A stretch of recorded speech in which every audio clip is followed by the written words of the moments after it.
السلام علیکم ورحمۃ اللہ وبرکاتہ، نحمده ونصلی علی رسولہ الکریم، اما بعد فاعوذ باللہ من الشیطان الرجیم، بسم اللہ الرحمن الرحیم۔ پرہیز علاج سے بہتر ہے، یعنی کوئی دوائی نہ لے، کچھ نہ لے، فاسٹنگ شروع کر دیں تو فاسٹنگ میں بھی شفا ہے۔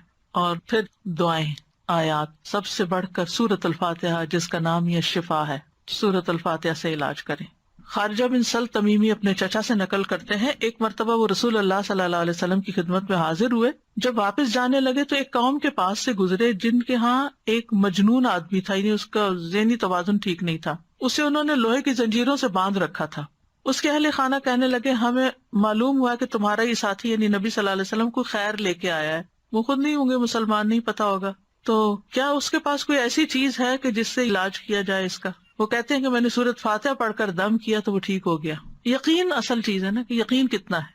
ایک لیکچر یقین پر بھی ہونا چاہیے، کیونکہ نا دین کے معاملے میں، دعاؤں کے معاملے میں ہمارا یقین نہیں ہوتا۔ الثقۃ باللہ۔ پھر جو منزل ہم پڑھتے ہیں اس میں سورۃ فاتحہ کے علاوہ آیت الکرسی ہے، البقرہ کی آخری 2 آیات ہیں، کیونکہ نبی صلی اللہ علیہ وسلم نے فرمایا جس نے سورۃ البقرہ کی آخری 2 آیات ایک رات کو پڑھی وہ اسے ہر آفت سے بچانے کے لیے کافی ہوں گی۔ اور آیت الکرسی کا تو فائدہ آپ کو معلوم ہی ہے۔ پھر معوذات ہیں، قل هو اللہ احد، قل اعوذ برب الفلق، قل اعوذ برب الناس۔ نبی صلی اللہ علیہ وسلم نے فرمایا صبح اور شام 3 بار معوذات کہہ لو تو یہ ہر چیز سے تمہیں کفایت کریں گی۔ پھر یہ دعا جو کل میں نے آپ کو بتائی تھی، انی مسنی الضر وانت ارحم الراحمین۔ اور اگر وسوسے آ رہے ہیں بہت اور بے چینی ہے اور دل پریشان ہے تو انی مسنی الشیطان بنصب وعذاب، کہ شیطان نے مجھے سخت تکلیف اور عذاب میں ڈال رکھا ہے، یعنی وسوسوں اور نیگیٹو تھنکنگ کی وجہ سے۔ حضرت ایوب علیہ السلام کا حال یاد کر کے اور پھر انت ارحم الراحمین بھی کہیں ساتھ۔ اور پھر ایوب علیہ السلام کا انداز جو ہے نا دعا کا، وہ بڑا خوبصورت ہے، وانت ارحم الراحمین، اور اپنے حال کا ذکر کیا کہ اللہ میں تکلیف میں ہوں، آپ جانتے ہیں۔ تو ہم اس طرح بھی دعائیں کر سکتے ہیں، یا اللہ آپ نے ایوب علیہ السلام کو صحت دی تھی، یا اللہ آپ نے زکریا علیہ السلام کو بیٹا دیا تھا، یا اللہ آپ نے یوسف علیہ السلام کو لوٹا دیا تھا، یا اللہ آپ نے موسیٰ علیہ السلام کی حفاظت کی تھی، یا اللہ آپ میری یہ تکلیف دور کر دیں۔ اس سورۃ الانبیاء میں وہ اتنی خوبصورت دعائیں پڑھتے ہیں تو دل پگھلتا ہے، سارے انبیاء کی جو دعائیں قبول ہوتی گئیں ان کا واسطہ دے کر کے اللہ آپ نے ان سب کی دعائیں قبول کی، آپ میری بھی دعا قبول کریں اور میری یہ تکلیف دور کر دیں۔ اور پھر یہ ہے کہ جیسے نیک لوگ اللہ سے اچھا گمان رکھتے تھے، ابراہیم علیہ السلام نے کہا وَإِذَا مَرِضْتُ فَهُوَ يَشْفِينِ، وہ مجھے شفا دیتا ہے جب میں بیمار ہوتا ہوں۔ یہ یقین ہو اور پھر اس طرح شفا مانگے اللہ سے کہ اللہ تعالیٰ آپ کے ہاتھ میں شفا، بیدک الشفا۔ پھر وہ جو مسنون دعائیں گرین کارڈ کی ہیں، امسح البأس رب الناس بیدک الشفا، لا یکشف الکرب الا انت، اے لوگوں کے رب تکلیف دور کر دے، تیرے ہی ہاتھ میں شفا ہے، تیرے سوا اس کو کوئی دور کرنے والا نہیں۔ نبی صلی اللہ علیہ وسلم بیمار پر ان الفاظ کے ساتھ دم کیا کرتے تھے۔ اور پھر ایک اور روایت میں آتا ہے، انس رضی اللہ عنہ کہتے ہیں کہ میں تم پر وہ دعا پڑھ کر کیوں نہ دم کروں جسے رسول اللہ صلی اللہ علیہ وسلم پڑھتے تھے۔ تو حضرت ثابت کی طبیعت خراب تھی تو انہوں نے کہا ضرور کیجیے، تو حضرت انس نے ان الفاظ کے ساتھ دم کیا، اللہم رب الناس مذہب البأس اشفی انت الشافی لا شافی الا انت شفاء لا یغادر سقما۔ پھر اسی طرح یہ ہے کہ اگر کوئی جل جائے تو اس کا علاج نبی صلی اللہ علیہ وسلم نے کس طرح کیا۔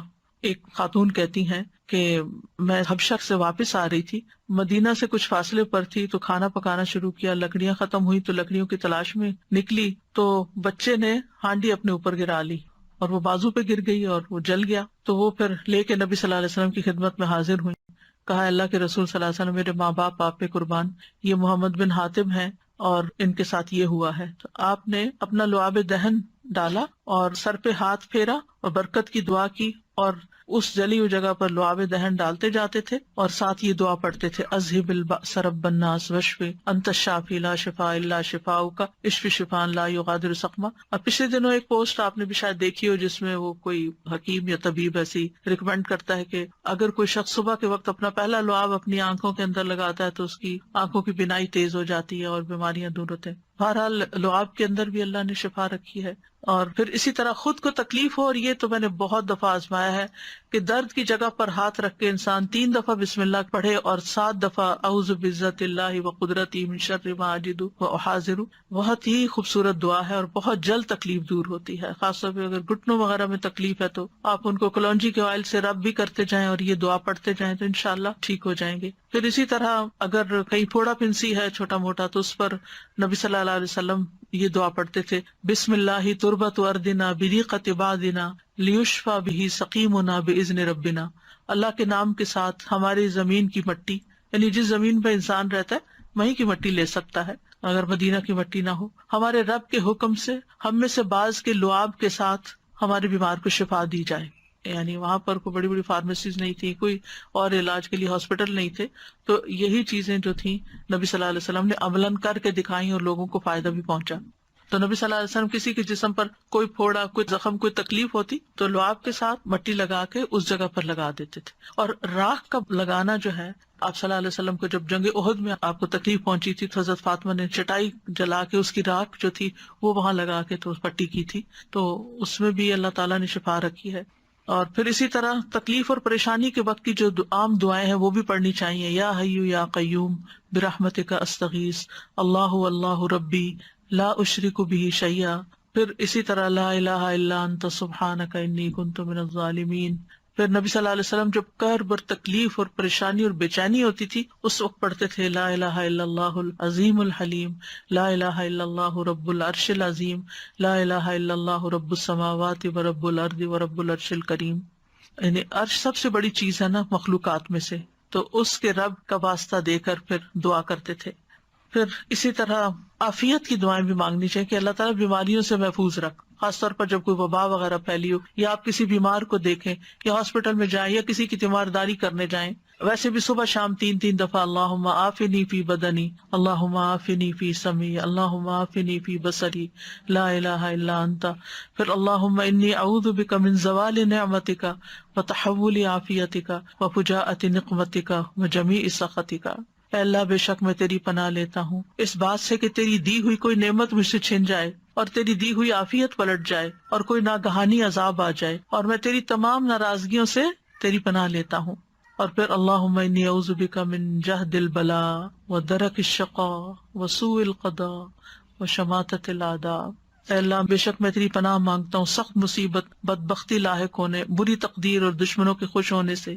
پھر اسی طرح اللہم انی اعوذ بک من السمم والبکم والجنون والجذام والبرص وسیء الاسقام. اے اللہ بے شک میں بہرے پن، گنگے پن، پاگل پن، کوڑ، برس اور تمام بری بیماریوں سے تیری پناہ مانگتا ہوں.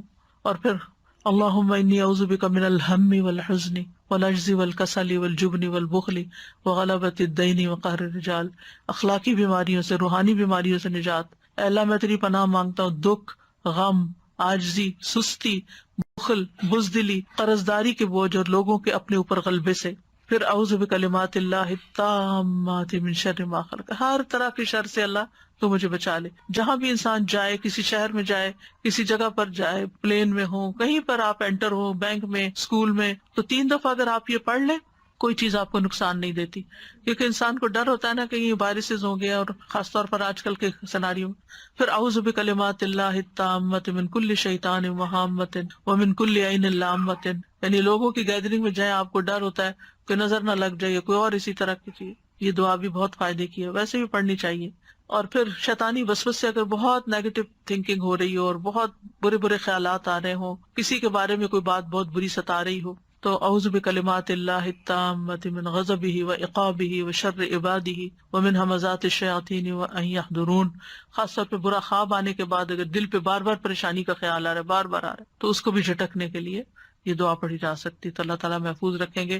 بس آخر میں چند موٹی موٹی باتیں کہ اگر آپ کسی بیمار کے پاس جائیں تو کن چیزوں کا خیال رکھیں، کیونکہ مریضوں کی عادت کا حکم دیا گیا ہے، کیونکہ اس سے انسان کو اپنی نعمتیں یاد آتی ہیں اور انسان کو آخرت کی یاد آتی ہے. اور مسلمان کی عادت جو ہے وہ دوسرے مسلمان پر حق ہے، خاص طور پر اگر کوئی قریبی لوگوں میں سے ہو. نبی صلی اللہ علیہ وسلم نے فرمایا جب کوئی شخص اپنے کسی مسلمان بھائی کی عادت کرتا ہے تو وہ جنت کے باغات میں چلتا ہے یہاں تک کہ بیٹھ جائے. اس کے بیٹھنے پر اللہ کی رحمت اسے ڈھانپ لیتی ہے. اگر واقعی عادت کی نیت سے کسی کے پاس جاتے ہیں اور عبادت کی نیت سے اور اگر صبح کے وقت جائے تو شام تک 70,000 فرشتے اس کے لیے دعائے بخشش کرتے ہیں، اور شام کو جائے تو صبح تک، یعنی اتنا بڑا اجر و ثواب ہے۔ اور عیادت نہ کرنے والوں کی مذمت کی گئی ہے۔ اللہ تعالیٰ قیامت کے دن فرمائیں گے کہ میرا فلاں بندہ بیمار تھا، تو نے اس کی عیادت نہیں کی، یعنی تم نے اس کا حال ہی نہیں پوچھا، اگر تو اس کی عیادت کرتا تو مجھے اس کے پاس پاتا۔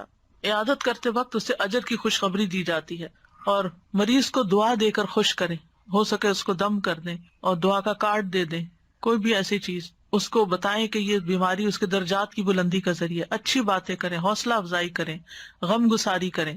اور عیادت کے وقت کی دعاؤں میں لا بأس طہور انشاءاللہ، کوئی بات نہیں، ٹھیک ہو جاؤ گے، سب صاف ہو جائے گا۔ اگر اور دعائیں آپ کو لمبی چوڑی نہیں بھی آتی تو سورۃ فاتحہ تو سب کو آتی، سورۃ فاتحہ پڑھ کے دم کر دیں، معوذات پڑھ کے دم کر دیں، اور پھر اسأل اللہ العظیم رب العرش العظیم ان یشفیک 7 دفعہ پڑھ کے آپ اس پہ دم کر دیں۔ نبی صلی اللہ علیہ وسلم نے فرمایا جو مسلمان کسی بیمار کی عیادت کے لیے اس کے پاس آئے جس کی موت کا وقت نہ آیا ہو اور 7 مرتبہ یہ پڑھے تو اللہ تعالیٰ اس کو شفا عطا کر دیتا ہے۔ تو یہ بیمار کے لیے پڑھنی چاہیے۔ پھر اللہم اشف فلان، اگر دور بیٹھے ہیں تو دور سے دعائیں کر دیں، اور دیگر بھی اذہب البأس اور مذہب البأس، اور یہ ساری دعائیں جو پہلے میں آپ کو بتا چکی ہوں دیگر بیماریوں کے علاج میں، یہ دعائیں گرین کارڈ پہ لکھی ہوئی ہیں، ان سب کا بھی یعنی اگر آپ کے پاس زبانی یاد نہیں تو دیکھ کے بھی آپ ان کو پڑھ سکتے ہیں، اور ساتھ اپنے لیے بھی ایک دعا مانگیں کہ اللہ مجھے اس سے عافیت میں رکھنا، یعنی الحمدللہ الذی عافانی مما ابتلاک بہ وفضلنی علی کثیر ممن خلق تفضیلا۔ تو حدیث میں آتا ہے کہ جو یہ پڑھے گا اس مصیبت سے محفوظ رہے گا جس میں دوسرا مبتلا ہے۔ تو اللہ تعالیٰ ہمیں بیماریوں میں اور ساری تکلیفوں میں درست رویہ اختیار کرنے کی توفیق دے، اور سنت کے مطابق علاج بھی اور بہیو کرنے کی توفیق دے جس سے اللہ تعالیٰ راضی ہو جائے۔ یہ ایک باری امتحان ہے، اس امتحان کو پاس کرنا ضروری ہے، اور پاس کرنے پر بہت بڑے درجات ہیں، اور اگر انسان اس پر ناکام ہو جاتا ہے تو دنیا میں بھی تکلیف اور آخرت کی بھی تکلیف۔ وآخر دعوانا ان الحمد للہ رب العالمین۔ سبحانک اللہم وبحمدک، اشہد ان لا الہ الا انت، استغفرک واتوب الیک۔ السلام علیکم ورحمۃ اللہ وبرکاتہ۔